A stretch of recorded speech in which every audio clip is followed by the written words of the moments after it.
Okay, so now we're going to put in our 2 transistors. You should have 2 of these in the pack. They've got 3 legs, and the plastic casing is kind of a D shape.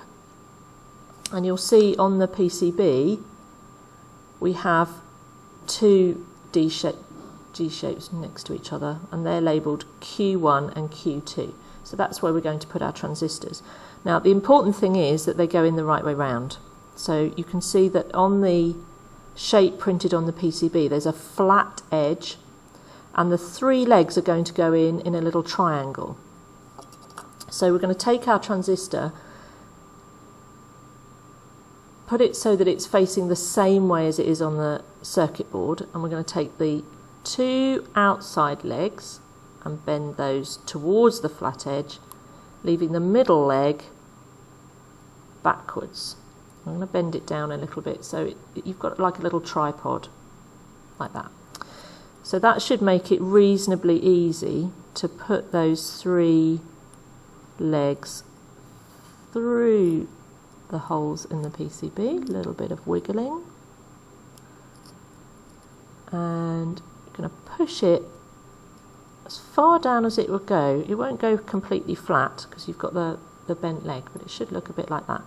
And before we put any solder on, we're just going to check that the D shape of the casing is in the same way round as the D shape on the board. So flat edge to flat edge. Okay.